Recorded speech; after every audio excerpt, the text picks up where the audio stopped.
यकीन मानिए आज का यह वीडियो देखने के बाद आपका अपने बोर्ड के एग्जाम्स में कम से कम 10 से 15 मार्क्स बढ़ने वाले हैं। अब आप बोलेंगे वो कैसे? तो क्योंकि आज के इस वीडियो में हम ऐसे 5 टॉपर टिप्स के बारे में बात करने वाले हैं जिसको कि हर एक टॉपर्स अपने एग्जाम सॉल्व में जो है फॉलो करते हैं और उसको फॉलो करके जो है बढ़िया मार्क्स लाते हैं। तो बस आप लोग इस वीडियो में बने रहिए, वही 5 जो टॉपर टिप्स है जो कि हर एक टॉपर फॉलो करता है वही हम आपको बताने वाले हैं। और यकीन मानिए अगर आप यह वीडियो पूरा देख लेते हैं तो आपका भी 10 से 15 मार्क्स अपने बोर्ड के एग्जाम्स में बढ़ने वाले हैं। तो बस आप लोग उसके लिए आपको जो है इस वीडियो में अंत तक बने रहना होगा। और अगर आप वीडियो को आधे पर से स्किप करने वाले व्यक्ति हैं तो अभी आप जो है अभी आप इस वीडियो को स्किप कर सकते हैं, क्योंकि यह वीडियो को जो है आपको पूरा देखना होगा। यह कोई इंटरटेनमेंट वीडियो नहीं है, पूरा का पूरा आपको वीडियो देखना है और सारा का सारा बात जो है आपको समझना है कि कौन कौन सा ऐसा टिप्स है जिसको कि हमको अपने जो है एग्जाम्स में फॉलो करना है। तो सबसे पहले हम लोग बातें कर लेते हैं टिप्स नंबर 1 के बारे में, जो कि है आपका the first 10 minute reading strategy. यानी इसके अंतर्गत आपको क्या करना है, जब भी आपको अपने एग्जाम्स के हॉल में पेपर मिले तो आपको सीधे उसको सॉल्व नहीं करने लगना है। शुरुआती का जो फर्स्ट जो 10 मिनट है उसके अंदर में जो है आपको क्या करना है, या सारा क्वेश्चन को एक बार पढ़ लेना है, समझ लेना है कि कौन सा क्वेश्चन कितने मार्क्स का है और उसका जो जवाब है वह कितने शब्दों में देना है। यानी कहने का मतलब यह हुआ कि आपको जो है अपने एग्जाम के पैटर्न को समझना है, पैटर्न को बढ़िया से समझ लेना है कि हमें कौन सा क्वेश्चन कितने मार्क्स का है, उसका जो जवाब है कितने शब्दों में देना है। और सारा क्वेश्चन आपको जो है कम से कम एक बार पढ़ लेना है। और जब आप यह क्वेश्चन बनाना शुरू करें तो आपको क्या करना है, सबसे पहले आपको आसान क्वेश्चन से बनाना शुरू करना है। अब आप बोलेंगे वो क्यों? क्योंकि देखिए मान के चलिए आप जो है शुरुआती में किसी टफ क्वेश्चन को उठा लेते हैं और वह क्वेश्चन आपसे सॉल्व नहीं होता है, तो आपका जो ब्रेन होता है वह नेक्स्ट क्वेश्चन जब आप बनाने जाते हैं जो कि आपसे बन भी जाएगा वह भी आपसे नहीं बनता है, क्योंकि उसके ऊपर प्रेशर आता है। वह जो अपना सारा एनर्जी होता है वह टफ क्वेश्चन पे ही लगा देता है और आप जो है नेक्स्ट क्वेश्चन बढ़िया से सॉल्व नहीं कर पाते हैं। तो यह जो द फर्स्ट 10 मिनट स्ट्रेटेजी है यह क्या कहता है कि जब भी आपको पेपर मिले तो सबसे पहले आपको उस पेपर को पूरा क्वेश्चन को पढ़ लेना है,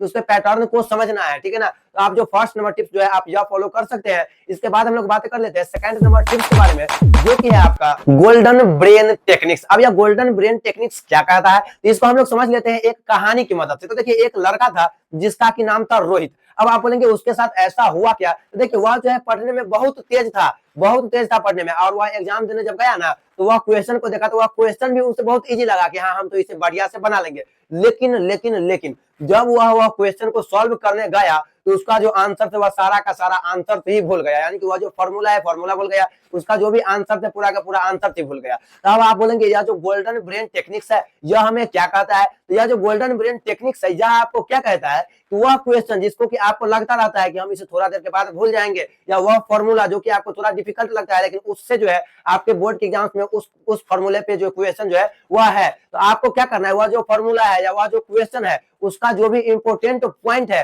वो आपको अपने पेपर के आखिरी में जो है आखिरी जो पेज जो कि आप रफ के लिए बनाएंगे वहां पे आपको लिख देना है। वह जो भी क्वेश्चन मान के चलिए कोई 5 मार्क्स वाला क्वेश्चन है तो उसका जो मुख्य बिंदु जो होता है ना, मेन पॉइंट होता है ना, जिसको क्लिक कर आप एक्सप्लेन करते हैं, तो उसी पॉइंट को जो है आपको आखिरी के पेज में लिख देना कि हाँ यह क्वेश्चन में हमें यह सारा पॉइंट लिखना है। और जब आपको पॉइंट याद रहता है तो आपको आंसर भी याद रहता है। आप आंसर भूल क्यों जाते हो? क्योंकि आप जो है उसका पॉइंट ही भूल जाते हैं। तो इसलिए उसका जो भी मुख्य बिंदु होता है, जो मेन पॉइंट होता है, उसको आपको अपने कॉपी के अपने पेपर के आखिरी पेज में रफ के लिए जो आप करते हैं वहां पे आपको लिख देना है, या वह फॉर्मूला जो कि आप भूल जाते हैं उस फॉर्मूला को भी वहां पे लिख देना है। तो बताइए आप लोगों को कैसा लगा सेकंड नंबर टिप्स? इसके अंतर्गत आपको क्या करना है, जो भी क्वेश्चन जिसपे कि आपको डाउट हो कि हाँ हम थोड़ा देर बाद इसको भूल जाएंगे, उसको आपको अपने पेपर के आखिरी में जो है लिख देना है कि मैं ऐसे ऐसे करके इसका जवाब देना है। शॉर्टकट में मतलब लिखना है, या नहीं कि उस पर ज्यादा टाइम देना है। तो आप जो है सेकंड नंबर टिप्स आप यह फॉलो कर सकते हो जिससे कि आपके मार्क्स बढ़ने वाले हैं और आप जो है क्वेश्चन का आंसर नहीं भूलेंगे। तो सेकंड नंबर टिप्स को आप यह फॉलो कर सकते हैं। इसके बाद हम लोग बातें कर लेते हैं थर्ड नंबर टिप्स के बारे में, जो कि है टाइम मैनेजमेंट। अब टाइम मैनेजमेंट यह क्या है और यह जो है वह बहुत जरूरी है आपके अपने बोर्ड के एग्जाम्स में। अगर आप टाइम का मैनेजमेंट नहीं कर पाते हैं अपने एग्जाम हॉल में तो यकीन मानिए आपका मार्क्स बिल्कुल भी नहीं आएगा। फिर आप भी औरों की तरह यही कहते रह जाएंगे कि हमें तो सब क्वेश्चन आता था लेकिन हमें उसे बनाने के लिए तो टाइम ही नहीं मिला।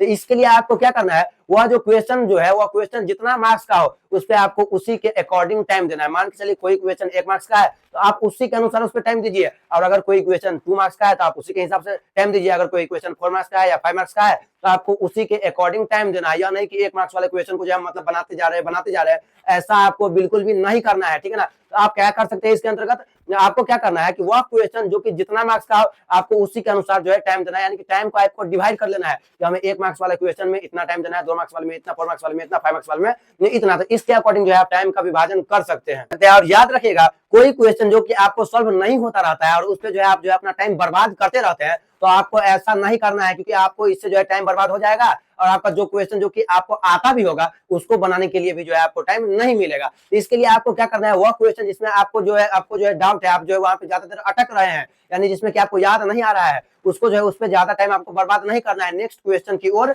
बढ़ना है, उसको छोड़ना है, नेक्स्ट क्वेश्चन की ओर बढ़ना है। याद रखिएगा, कोई क्वेश्चन जिसमें कि आप अटक रहे हैं उस पर ज्यादा टाइम बर्बाद नहीं करना है, उसको छोड़ के नेक्स्ट क्वेश्चन की ओर बढ़िए। ऐसा हो सकता है कि जब आप नेक्स्ट क्वेश्चन पे जाए तब आपको उसका आंसर पता चल जाए, तब आप उसका आंसर दीजिएगा, लेकिन उस क्वेश्चन पे ज्यादा टाइम आपको बर्बाद नहीं करना है। तो थर्ड नंबर टिप्स आप यह फॉलो कर सकते हैं, टाइम मैनेजमेंट का, जो कि बहुत जरूरी है। अब हम लोग बातें कर लेते हैं फोर्थ नंबर टिप्स के बारे में, जो कि है आपका divide the question into 3 category, यानी कि 3 टाइप का जो है आपके अपने बोर्ड के एग्जाम में क्वेश्चन पूछा जाता है। कोई भी क्वेश्चन होगा ना तो वो आपको 3 टाइप का ही लगेगा। देखिए, एक तो वह टाइप होगा जो कि आपको बढ़िया से बन जाएगा, यानी जो कि एग्जाम एकदम आसान होता है, जो कि आप चुटकियों में बना लेते हैं, बहुत जल्द बना लेते हैं। लेकिन कुछ क्वेश्चंस ऐसे होते हैं जिसमें कि आपको जो है बन तो जाएगा लेकिन उस पर थोड़ा टाइम लगेगा, यानी मीडियम जो क्वेश्चन होता है, यानी कि आपको लग रहा है कि बन जाएगा, बस उसमें थोड़ा टाइम देना पड़ेगा। तो एक तो यह क्वेश्चन होता है, और एक क्वेश्चन वह होता है कि जिसमें कि आपको कुछ भी समझ में नहीं आता है, यानी कि जो टफ क्वेश्चन होता है, जो कि आप पहली बार देखे हैं। तो आपको क्या करना है, जब आप अपने एग्जाम हॉल में उस क्वेश्चन को सॉल्व करने के लिए जाए, या तीनों टाइप में से, तो आपको सबसे पहले जो है इजी क्वेश्चन को बनाना है।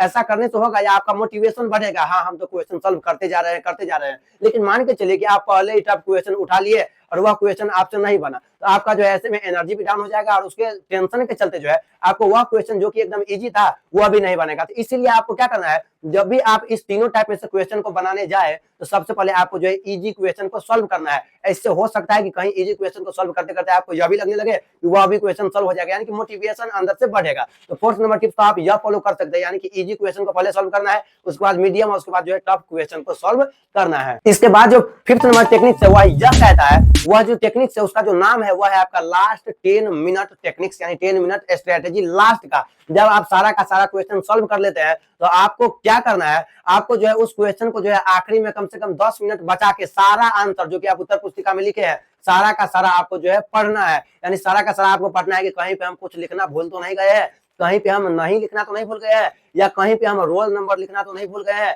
या कहीं पे हम जो है उत्तर पुस्तिका संख्या यानी कि क्वेश्चन पेपर कोड को लिखना नहीं भूल गए हैं। यानी यह सारा चीज को जो है आपको जांच करना है, सारा क्वेश्चन को आपको जो है फिर से पढ़ना है कि कहीं पे कुछ मिस्टेक्स तो नहीं हो गया है। तो इसीलिए आपको जो है आखिरी में 10 मिनट कम से कम बचा के अवश्य रखना है। अब हम लोग बातें कर लेते हैं कुछ एक्स्ट्रा गोल्डन टिप्स के बारे में, जो कि आपको कहता है, मान के चलिए कुछ ऐसा क्वेश्चन होगा, बहुत सारे स्टूडेंट्स का ऐसा क्वेश्चन होगा जो कि आपसे सॉल्व नहीं होता होगा, यानी कि जो क्वेश्चन आपको सॉल्व नहीं होता होगा। तो अब आप बोलेंगे उसको क्या करना है, उसको वैसे ही स्किप कर देना है, यानी कि छोड़ देना है। तो ऐसा बिल्कुल भी नहीं करना है। वह क्वेश्चन जो कि आपको नहीं आए उसका भी आपको आंसर देना है। आप बोलेंगे ऐसा क्यों, क्योंकि एग्जामिनर भी ऐसा कहता है कि कोई बच्चा जो कि क्वेश्चन को खाली छोड़ देता है उसको तो हम एक भी मार्क्स नहीं दे पाएंगे, लेकिन वैसे बच्चे जो कि जो है अपना जो एग्जाम का जो पेपर जो होता है उसमें किसी क्वेश्चन को नहीं छोड़ते, यानी कि क्वेश्चन से रिलेटेड आंसर्स देते हैं, तो हम उसको मार्क्स अवश्य देंगे। तो आपको क्या करना है, आपको किसी भी क्वेश्चन को नहीं छोड़ना है, भले ही आपको वह क्वेश्चन ना आए, लेकिन उस क्वेश्चन का जो भी वर्ड है, जो क्वेश्चन है, उससे रिलेटेड आपको कुछ भी याद है तो वह आप वहां पे लिख दीजिए।